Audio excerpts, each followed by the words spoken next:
Dewey's comments recently, but she wasn't too happy about the amount of coverage that the women's tournament is getting as compared to the men. What are your thoughts just on the coverage and how evenly it's been distributed? Well, I don't think that's any different than it's been any other year. You know, it just is a fact of life. You know, I think everyone's come to expect that. College women's basketball isn't necessarily given the same treatment,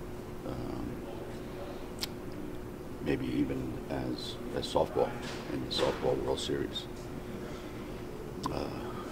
or baseball in the College World Series. It is what it is, you know. I think the attention for the men's NCAA tournament is just so overwhelming that it just overwhelms everything in its path. And it would take people really with a huge commitment to do something similar on the women's side, but it's not going to happen. You know, and ESPN does what it can, but you know, between the NFL draft coming up, which you know, you have to do a good job. You have to try really, really hard to turn on TV and not hear something about the draft, you know, or March Madness. But March Madness means men's basketball. It's the world.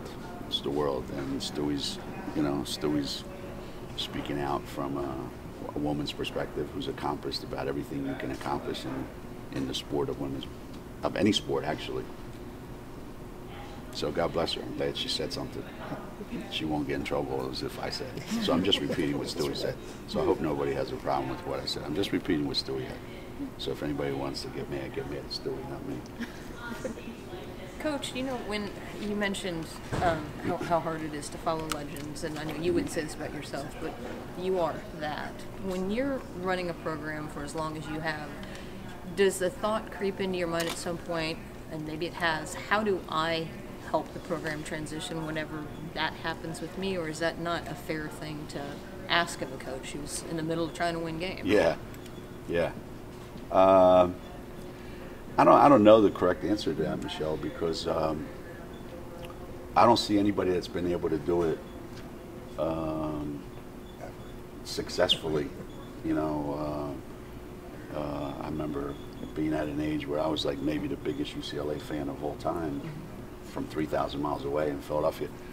And when John Wooden retired, I mean, what that program went through, probably still going through, who knows. It's just really, really hard. And I get asked all the time, you know, who would the next coach at Connecticut be? And I said, I really would have no opinion on that, because maybe a bunch of my assistants would want that job, the former assistants. So I think it's hard for a person in our situation to say, well, I'm going to handpick the next coach. I think anybody who's tried to do that has really not done a good job of it. It's not done a good job of it. So I don't know what the answer is. I just know that whoever does step into those situations does not have it easy. Not at all. Especially if that person is still around the program and there's still a connection to the program. Because you're always going to be measured against that, and I don't know how I don't know how you can function in that kind of environment. It's very difficult. It's very difficult. Coach, you talked a little bit about the women's game and obviously the difference in terms of coverage and things like that. But can you speak to what you and these players have done over the years to, I mean, put women's basketball and women's sports in general really just on the map in a different way? Yeah, that's why it's hard when people ask me questions about that topic, because we do get a lot of coverage. You know, we're treated more like a pro team, you know, in our state. So when people talk about the lack of coverage for women's basketball, they're not talking about us. And when I say that, you know, it's not handled in the best way, I don't mean us, because we are handled that way. We do get all that.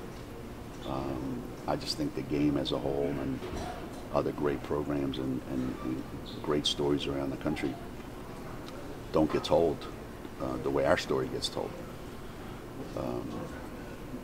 But any attention that we can bring to the game, that my team can, which we have for so many years, I think that's helped to raise the bar, and it's brought a lot of teams up, and it's brought a lot of awareness to the game, and we're really proud of that, and we're really conscious of that.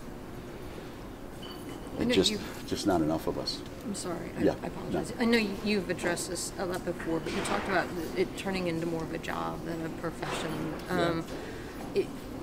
Why is it so hard to hold on? You talked about the standards and holding on. Is that because of how, I don't know if that's because AAU's changed kids, it's because kids have changed, or the world's changed? Why is it so hard to hold on to those standards, if you will? Yeah. I mean, I think because we are told all the time by the experts out there that, you can't do things today the way you used to do. So we're told that every day, So you start to think, well, the way I've done it and how successful we've been doing it a certain way, I'm being told that's not going to work anymore. And yet I wake up every morning and it works. It still works. But you're being told all the time you can't do that. I was just seeing something where the coach of the Cardinals, Arizona Cardinals, is letting his team take breaks to use their phone because they're addicted to their phones. So they're going to be able to leave team meetings and go check their phone every 15, 20, 30 minutes, whatever. So my question was, are they going to be able to do that between quarters in the game? Can they do it during timeouts? Full timeouts, but not 30-second timeouts? Can they go in and check at halftime before the coaches come in? Where do you draw the line? And where do you give in and where do you hold on?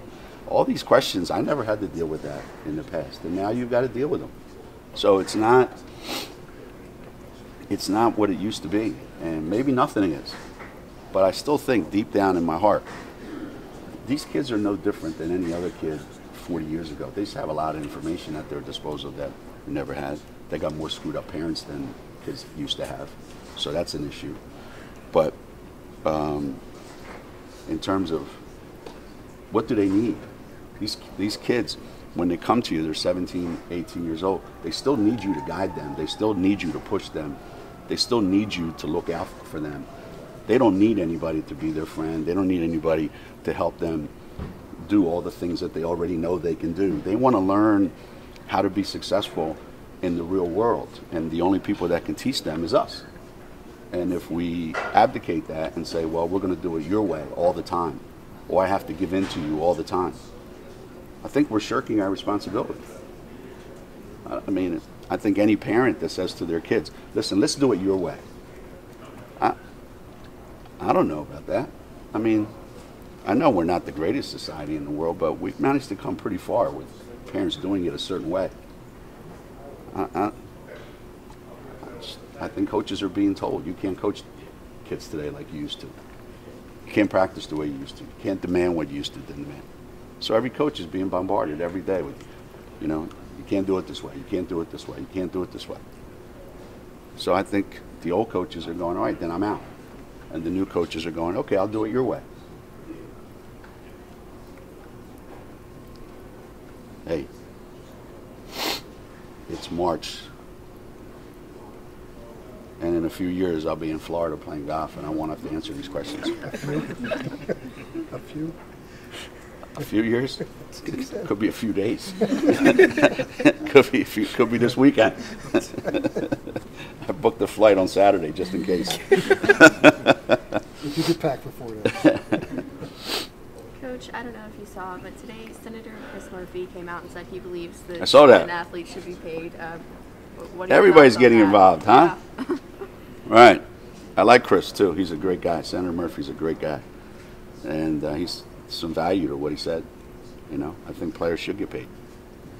It's somebody else's job to figure out how they're going to do that. There's some great points that brought up. I always laugh that, a wide receiver is getting paid X amount of money.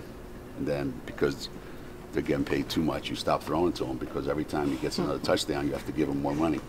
And then the guy that's not getting a lot of passes thrown to him goes, I know why you're not throwing it to me, because you don't want to pay me.